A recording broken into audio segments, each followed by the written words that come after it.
you won't take a packed lunch from home.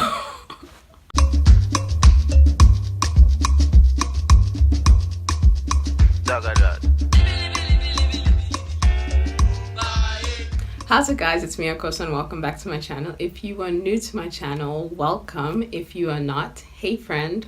So in today's vlog, I'll be talking about au pairing in Germany. So I just want to give some general information, what I went through to actually become an au pair coming from South Africa and going to Germany. Some of the benefits that you may get from an agency that you pick, and so on. So maybe this information will be helpful for someone who's considering going to Germany to au pair, especially coming from South Africa. If it is, or if you're just curious about this kind of thing, then stick around. My first point is general information. I advise you to look into a lot of different agencies and see what each program offers and what their requirements are. I'm sure nowadays you can also find on YouTube some reviews on specific agencies, or just like Google it and see how maybe someone has reviewed a certain agency that they went through, and that could also help you in making your decision on which one you should go with. The agencies can be expensive, so you should be prepared to spend some money if you want to au pair. So each agency has their own requirements, but some of the general requirements that you would find with these agencies would be a graduation certificate from school, childcare experience, a criminal clearance certificate. In most cases, you would need a driver's license, and there are age requirements. So, for example, you can only apply if you are from 18 to 25. And ask the agency which town or city they would be sending you to, and then you can also do some research on where you'll be staying, what to expect. If you are into that kind of thing. I am not really into doing research. I kind of just throw myself into it and I'm like, we'll see how it goes. Now on to point number 2. Once you have picked your ideal agency and you've made contact with them, you have completed all the requirements that they need, then they will start looking for a family for you. So your profile that the agency has made for you will now be sent to a whole lot of families that are on their database. And if a family or families like your profile, then the agency will arrange some sort of interview so that you and the family can speak to each other. I remember I had my interview over the phone. I don't think Skype was very big during that time. Yeah, I'm not old, but I don't think, we didn't use Skype. They actually called me and I spoke on the phone with them. And then if you as the au pair and the family are an ideal match, then it would lead to the next step, which would be your visa process. Point number 3, visa application. So the family will need to send you documents that are required from their side. And it's better to get the original document if you are able to, because in most cases the embassy will ask you for the original document so that they can compare it to the copy that you would give to them as well. So if you can get the original document, I recommend you getting it before you go to your visa application. The visa application and the actual obtaining of the visa is all done by the au pair.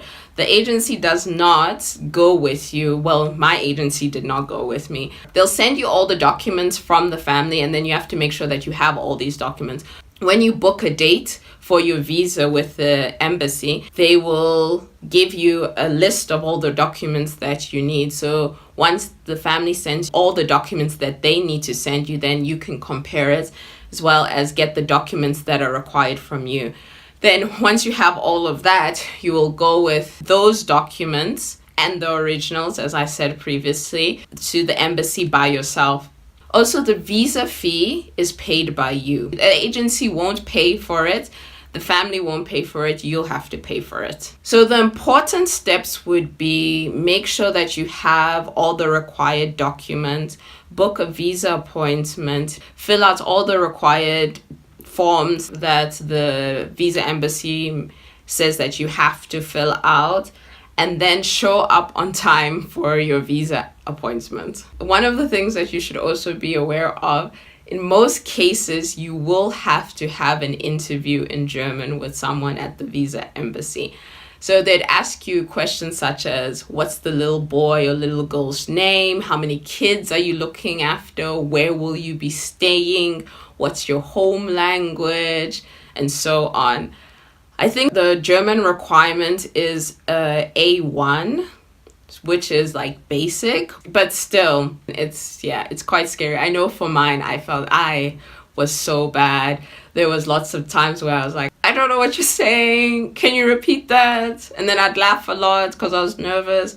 And after the interview, I felt like crying because I thought that I wasn't going to get the visa. So it is quite scary, but they are generally nice. I actually was at the embassy recently and I heard a girl having her interview in shame. I felt bad for her because I knew the struggles. I felt her pain.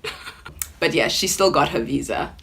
So that was good. Point number 4, salary. So if you're doing this for the experience, then you won't care too much about the salary, because let me just tell you, the salary you get for being an au pair is not that much compared to if you wanted to au pair in the States. I don't know if this is the case for all agencies. That's why it's a good thing to do some research. Maybe some agencies would require the family to pay you a lot more if you're coming to Germany. I know with my agency, I didn't get paid that much, but I came for the experience and also to make a little bit of pocket money, but mostly for the experience. Okay, this is just an example of how much you could get. So the family could be required to pay you 260 euros per month, and then an additional 80 euros for transportation. So the 80 euros would be used for transportation. Then they could also give you another like 70 euros for language school. So how much is that? So yes, that's how much you could make per month. Benefits are when you do stay with the family, they will feed you, so you don't really have to pay for food, but go out with your friends. You won't take a packed lunch from home. And also if you go partying, you'll need money. So yeah, the 260, it goes like this. So a little tip, but you didn't hear it from me. So depending on your free time or your work hours, you could get a mini job on the side, such as maybe babysitting for another family. And that's like another, 40 euros or 30 euros under the table, which could help you. But you didn't hear this from me. So I think I'll end it here. I have 3 more points to talk about, but I don't want this vlog to be too long. Kind of want it to be short and sweet. I don't know if it's going to be short and sweet, but I want it to be short and sweet. So I'll carry on talking about the last 3 points in my next vlog. Just carry on speaking. I hope you enjoyed this. I hope it was helpful in some way. And yes, thanks for watching it. I hope I will catch you on my continuation of au pairing in Germany. Have a lovely day and I will see you on my next vlog. Tschüssikowski, bis dann, Iwanski. Bye.